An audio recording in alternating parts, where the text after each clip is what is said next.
Good afternoon, ma'am. We are grateful to have you here. I am Leah Lynn. I'm Naya. And we'll be conducting the interview for our research study titled Surmounting the Difficulty in Pronunciation of English Words, a multiple case study.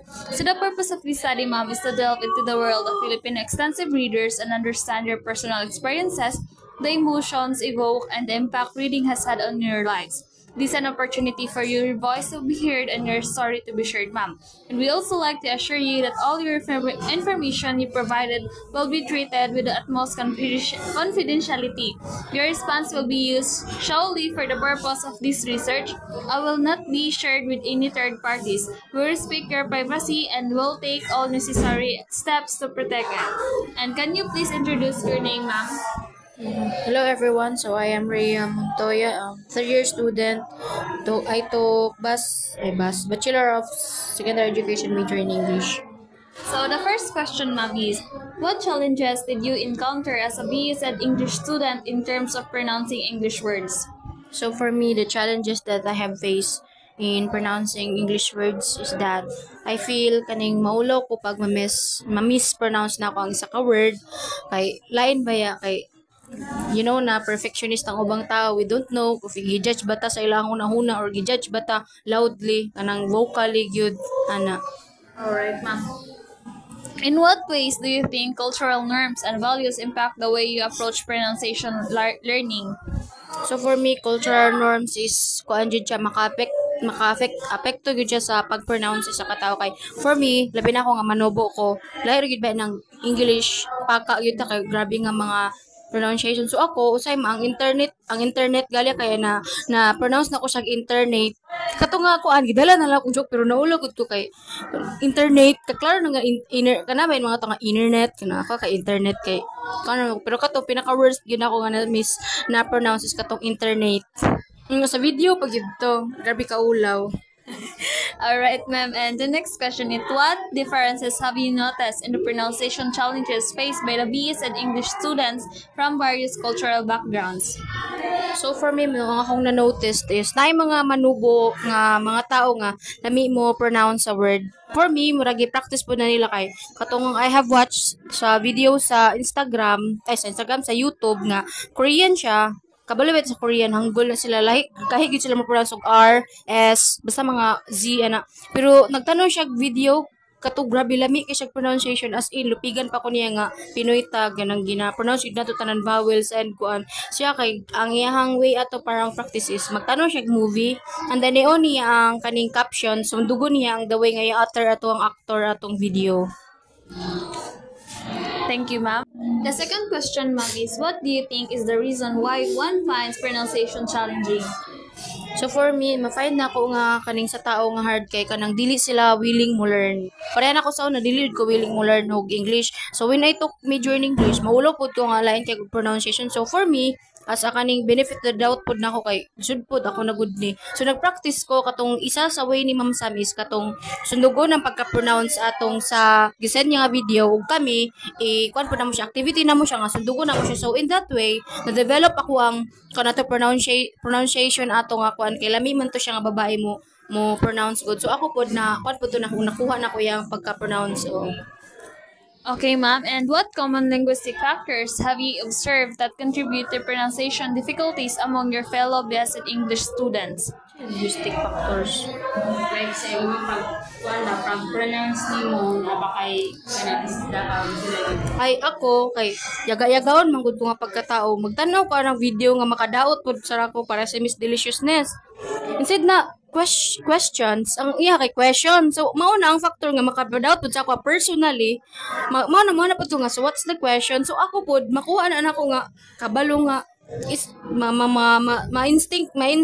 ma-installed gyud ba na sa atong una-una nga what is the question ibis na what is the questions mo to murag isa gyud siya sa factor nga makadaot sa ako na magtan-aw sa kanang mga videos nga pareha ng mga yaga-yaga gyud kana. So bali ma'am, ang isa sa imong linguistic struggles or challenges nga imong is kanang na naka-affect sa imong kay ang kanang pagtan-aw nimo og kanang mga videos nga inappropriate ang paggamit sa English.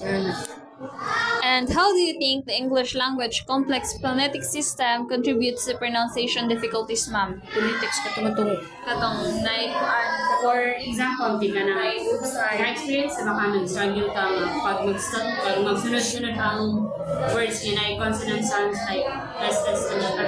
Oo, Practice mag-texture bitaw. So, naka-experience baka ano. Oo, daghan kay labi na si Teacher Kim. Kay lahi gid ba ang way nga pag-pronounce. Oh, madilugod ko anong say kasabot sa iya ha. Magtulala ra ko pag kanang mag-English labi na katong nagpa-spelling gid siya kay wag ko ato kasabot. Unsa to nga mga word kay lami ba siya mo-pronounce. Wait to TK, unsa to? TK, kakao ra manung tana katong Banobo. Pwede Banobo gi Banovo pag so ako nga master pag mo spelling Banovo pud. So, ma'am, giwan sa mananay mo siya pag-overcome. So, ma'am, giwan sa niyo pag-overcome na mga instances like kung mag-struggle, kay di ba nag-struggle man ka o kanang mga sounds or mga phonetic sounds pag magsunod-sunod na. So, giwan sa nanay mo siya pag-overcome sa challenges. So isa gyud sa akong bukan is magsulat gyud ko. Kay lahi ra magud pag ang information is moagi sa akong kamot kay magdugay gyud siya kanang pag isulat na ko siya balik kay mubalik ra pud ba kanang murag ang utok na ko kay nasa akong kamot. Ana. Okay, ma'am. So, and the next question, ma'am, is how do you overcome pronunciation challenges? Is there a particular strategy that worked best for you, ma'am? Ako ang best nga strategy gyud is kanang magtan-aw ko sa kanang movie tas akong sundugon. Sabi na katong sa movie nga katong i-try lang ninyo itong The Pride and Prejudice. Lami kay gid sila pronunciation as in mother. Ano maganaw sila ikaw pod mother? Are you going to eat? So, kanang paano gud sila kanang British are you going to eat? I have here. Ganahan sila ako pod nga. What if ako pod nga ako kalami mo pronounce basig ganahan pod nang tao sa ako na pero ako akong way para kanang ma-overcome is mauto pero ako pod as a tao kanang mapilma ko yaga-yaga mo nang malimtan gyud nako unsa siya pagkatama nga pronounce. So ako po maingon magtan-aw ra gyud read write read ana ra gyud. So ma'am sa imong kuan ma'am is like effective gid sa imo ang kanang mag-write og at the same time i-copy nimo ang pronunciation sa katay mo gitan-aw. Oh, effective gid kay siya sa ko ambot lang sa uban pero sa ako kay tungod mo to sa activity ni Ma'am Sam mao na-develop pud ako ang pronunciation. Makuha na gani ako ang hearing sense mapil pud ako ang kaning sa pag-pronounce. And what specific instances or experiences have you encountered where you successfully adapt the pronunciation challenges within your socio-cultural context? Sa answer ko. Example.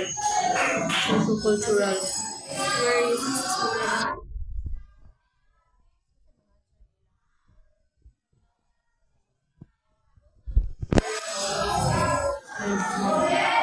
Kanang ma-impact ko sa Okay, bale, kanan di ba kasi imo manubo ka. Giun sa nimo pag-adapt bitaw sa kuan, giun sa nimo pag-adapt sa society bitaw like for example sa imong reporting do manubo ka giun sa nimo pag-apply ang kanang giun sa nimo pag-apply ang English bitaw sa imong pag-report nga kanang dili gihapon nga naghapon siya touch or na-experience baka nga pag-report nimo na abay kanang ang tone sa imong kuan kay mogamit sa imong social gikan sa imong ethnicity nga ano. ay ako personally daghan gid koy kanang experiences nga kanang magamit ako pagkamanubo nga accent katong isa na gitong sa video nga internet gabi na gito internet ako pud ato na siya ko hala nga nung internet man ni siya kay English majors gito so isa pod sa kanang factor na hoy kanang naay mga kuan nga word ba silent kay malibog ko ana mangutana gid ko upper mi ko ana kay CJ nga saan siya pagpasa. Saan yung pagbasa? Silent na te. Manarap po siya. And that way po, maka-learn po ko. Thank you, CJ. Hehe. Bahalag morning daw. And the next question, ma'am, is how has the BSed English program provided support or resources to improve your pronunciation skills, ma'am? So for me no kay nakaagi ba ta atong kay Teacher Kim nga broadcasting ba to? Katong magkuan-kuan sa ubos baka to na develop po siya to kay si Teacher Kim nigi-correct man po niya ang mga mispronunciation gi-correct niya nga na siya dear nga na siya chair nga na siya pag-pronounce so in that way na develop ato na practice pag yun. So, nato kay mga apps or website, ma'am, nga kanang gina-visit nga ma-learning mo imong pronunciation skills? Ay ako kay kanang sa Google kanang mag-search gali kog word bali pareha atong nag-search ko og katong word nga kuan kaning refuge Abi ko tong una, refugee siya. Pwede siya refugee, pero pag i-search mo sa Google, and then, ikuan mo tong murag siya volume nga, kuan, pero kung mo, ana siya refuge. Yung ana siya, refuge din. Kay kato, manggug sa movie, kay refugee ang iya. So, ano ko, anong refugee? Unyang, ang katong, ay, giingon po to ni Teacher Kim tong naglasi ta atong sa kuan nga, refuge. Ang sa katong sa movie refugee, so gitry na ko nga refuge, depende rin na sa tao nya namon siya gigikan ang tibali na siya kuan ba kaning mother nga dito siya nagikan nga word ang ilahang gi-pronounce refugee ang kay kuan magud to nga movie dugay na ba nya dito sa pag-pronounce teacher kay refuge. So, as a BS and English student, ma'am, kanang naa ba sila ginapang provide nga mga resources or mga other tools nga maka-enhance sa inyong pronunciation skills? I think here sa atong institution is murag wala sa Xavier College wala pero kinakuha nila ang student nga practice your pronunciation kay future teacher daw ana pero diri sa institution wala sila gina-provide or resources nga makapa-develop sa pronunciation. However, naanay mga activities like broadcasting, atong news sa mga elite festival na broadcasting kanang ang teacher, ang mga instructor man na nagpa-implement pero ang institution gud nga kani is effective wala. Alright, ma'am. And what success stories or instances can you share where the BS and English program has positively impacted your pronunciation skills? Ako personally is katong katulog yung kay Ma'am Sam nga pinakauna na ko basa pangit gid kayo akong pronunciation tas gitry na ko pag sundog tong iya ha kapila man to na ko gisundog mga kaupat to din pag ikalima na ako gi-video na nako siya kato nga pag ikalima na ako pag take lami na kay ko pronunciation as in murag 100% nga na-follow na ko tong babae nga British accent man to iya. Daw man to iya katong English nga accent nga grabe ka ang R tas isa ang iya kay mga grabe ka daghay silent gyud.